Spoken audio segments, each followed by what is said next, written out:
you are just getting into clip sites, or you're already on them and are doing what I'm doing right now, which is like side-eyeing my dashboard, like, is this really the best place for me? I mean, especially after that whole ManyVids debacle, right? All right, you're in the right spot, y'all, because clip platforms, like we know, they're a different game than subscription sites. We're not building a monthly membership here. We're building storefronts that can sell while we sleep. Hello, that is the dream. That is what we want. And the two kind of most commonly known behemoths in the clip industry right now, especially in the fetish market and for the 2026 market, really right now are sitting at Clips4Sale and IWantClips. They can both make you money. Let's talk about them.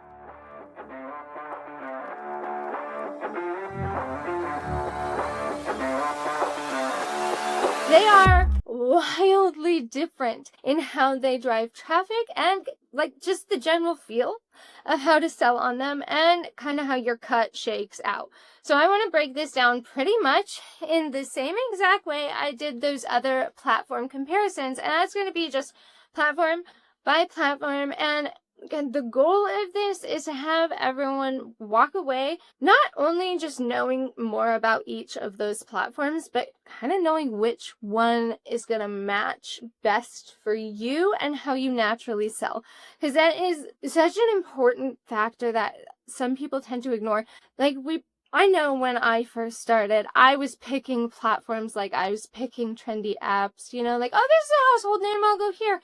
And then I would get frustrated when this platform is, you know, designed for a totally different selling style than mine. So we gotta find a platform that matches our selling styles. So let's talk Clips4Sale first. So Clips4Sale gives you that OG clip storefront vibe, right? Think searchable categories, niche browsing, and customers who, you know, show up already planning to spend money. They're there for the clips, right?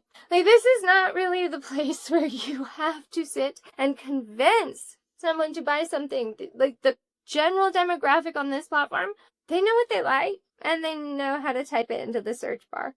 This audience tends to skew more towards fetish buyers who are very loyal to specific niches.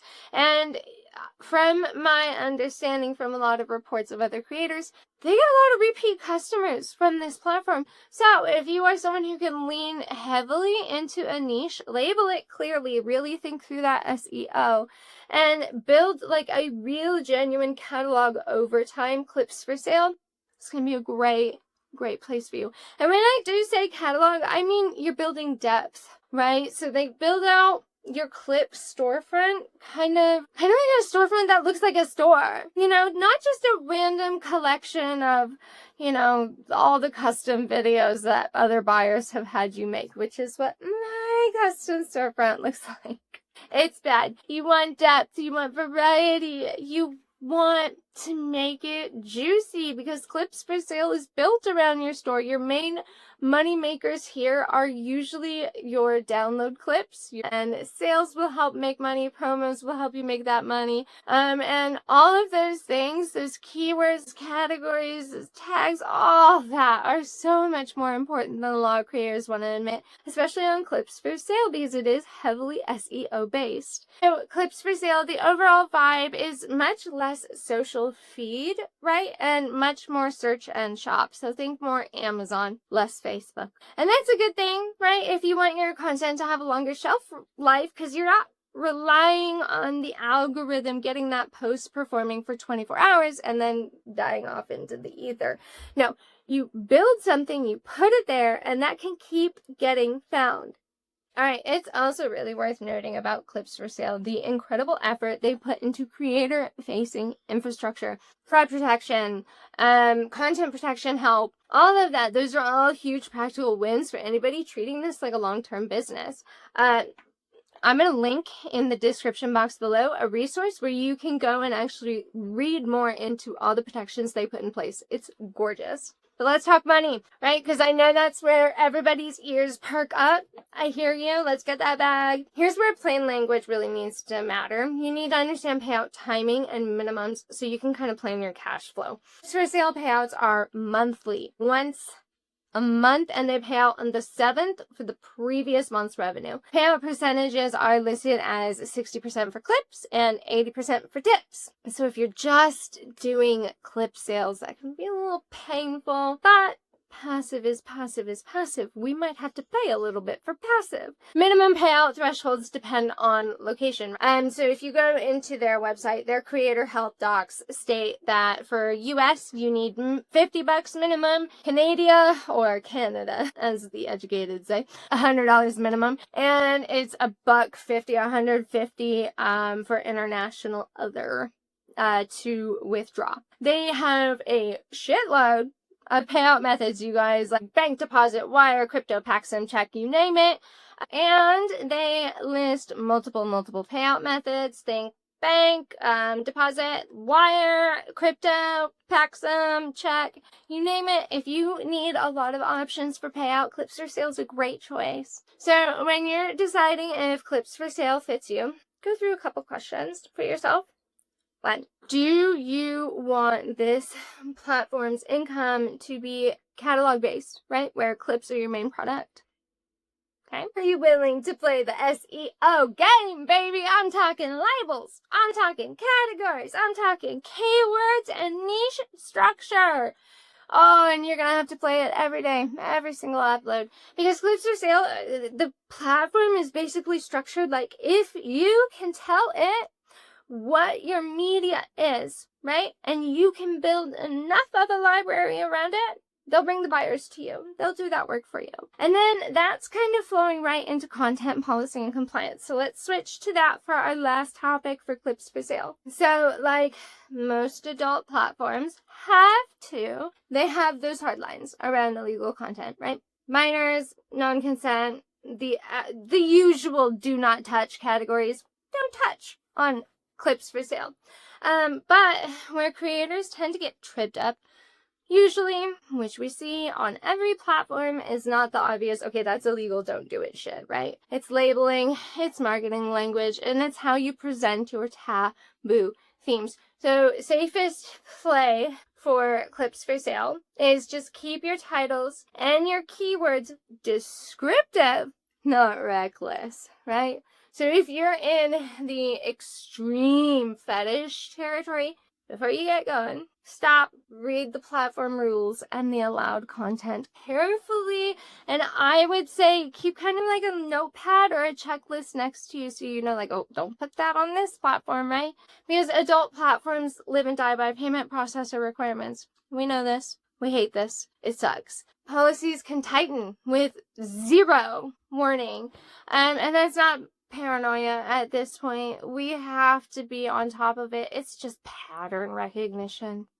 All right, we're going to switch hella gears and we're going to go over to IWantClips. Whoop, whoop, whoop. IWantClips is heavily associated with fetish, femdom, and custom culture. Yes, sure. You can sell your pre-made clips, but the ecosystem tends to lean a lot more interactive than Clips4Sale. The audience on IWantClips tends to be fetish buyers who want a specific dynamic, people who are open to messaging, customs, and add-ons, and buyers who like browse by category but really get pulled in by personality and branding. It's a big one on this platform. So if you're really good at like making a vibe and still holding your boundaries while still being engaging, IWantClips is probably a really good fit. And when I say holding boundary, let's talk on that. I mean it, because the culture can be very fetish forward, and that's amazing if that's you. It also means you need tight boundaries and a clean menu of what you do and do not do. Because this platform is going to open you up to a demographic of buyers who are potentially going to be asking for things you haven't touched before, that are new to you, that maybe you're not cool with. And for that, feature-wise, this is where IWantClips shines for a lot of creators because it's not just clip sales. It's significantly more. Monetization types include non-custom contents of your clips, premades, pay-to-view messages, phone chats, tips and tributes, you name it. Those are all kind of built into the platform's business model itself. If you want a platform where your pre-made catalog can exist alongside more like actual service style income streams, IWantClips is designed for that.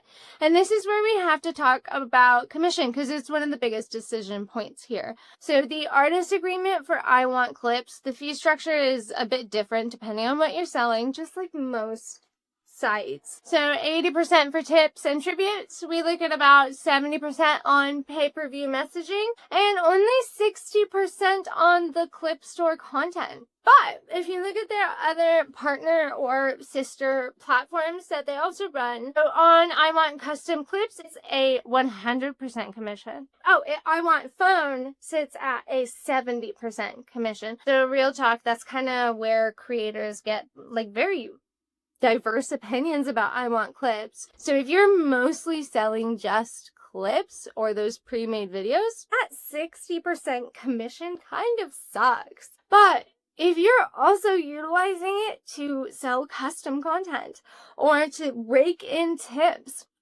I mean, it's not bad margins. And that blend put together can feel a hell of a lot better. As of early 2026, so the payout schedule is vastly different than every single other clip site out there, and it's weekly. But just keep in mind, you know, payout schedules and payment processors and everything changes at the drop of a hat in the industry. So you should verify your account settings in your current dashboard just before you plan anything around it. Now, content policy-wise, pretty much the same deal as most mainstream adult platforms in terms of legal and compliance lines. Because IWantClips is not just people buying a file and disappearing, the ecosystem leans very interactive, which can be amazing if you know how to monetize it and you like that style, and it can be exhausting if you thought you were signing up for passive income and then you are feeling like you're running a goddamn service desk, right? So let's put these both side by side in a way that helps you actually decide. So Clips4Sale, choose a long-term catalog engine. It rewards depth, it rewards niche clarity, it rewards building a strong storefront that can be found through searching and categories. It's where you practice and you hone and you just shine with that SEO, right? It's less about you being on socially. It's way more about you consistently feeding the store and letting the store do its job. Think of it like a thing of sourdough starter. You just gotta feed it a little bit, burp it a little bit, and it's fine. If you want passive-ish catalog sales, Clips4Sale, she's a good, strong contender. But IWantClips should be your higher touch funnel. It's fetish culture plus multiple monetization lanes, which Clips4Sale just doesn't really have. It's a place where your branding and your personality are going to pull people in, and your offers can branch out into tips from that for things like pay to view, phone interaction, and that whole interactive ecosystem that is available. So for some creators, that ecosystem, that interaction, all of that is that difference between making buku bucks, baby, and chump change. You know what I mean? Because you're not relying on one product type, one income revenue stream, etc. But for other creators, that ecosystem is a fucking nightmare because they do not want to have to sit there messaging people all day. They don't want to have to be upselling. Nobody has time for that. We want to make money in our sleep. You know, if you don't want to be managing all of that, Clips4Sale might be a better option. Neither is wrong. That's the whole point here. There is neither of these platforms that is a bad platform. The best one is the one that matches how you market, how you sell, and how you want to interact with your clientele. And you know what kind of content you want to be known for. And if you are really at that moment where you're sitting down and you're choosing one, pick the one that matches how you naturally sell. Are you a niche builder, a catalog builder, a keyword and labeling SEO bad bitch, and you want a long shelf life for your clips? Go to Clips4Sale. She's probably going to feel a hell of a lot better for you. But if you're a vibe builder, a personality forward baddie, and someone who can hold boundaries but still be engaging, and you want like a shit ton of options for monetization built into one platform, IWantClips. She's gonna look a lot better for you. And I want to say this part clearly, because if you're like me and you see a video like this, the first thing you're gonna do is, I'm gonna go open them both right now. Let's go. All right. Don't be like me, because I burn out. And creators burn themselves out doing the same thing. We try and do everything at once. You don't need to do everything at once. Start with one, get your shit and your workflow tight and flowing well, and then expand when you're not drowning. Both platforms can pay you. It's just going to come down to, how do you want to be paid? And how do you want to interact with that platform itself? Because clip platforms are not subscription platforms. We're not building a monthly membership. We're not building a fan base there, really. We're building a storefront. A storefront that can sell while we goddamn sleep. Alrighty, y'all. I hope that this helped kind of break down these two kind of behemoths within the industry. If we can think of more resources around more of the clip site world that we would want, let me know down in the comments below, because we are looking to start branching into more types of content, get a little bit away from direct selling, get more into camming, clip sites, platforms, you name it, we're gonna try. All right. Hit me in those comments, and in the meantime, I hope you are so safe. Oh my god, I hope you are so sane, and for the love of holy fuck, I hope you're flourishing.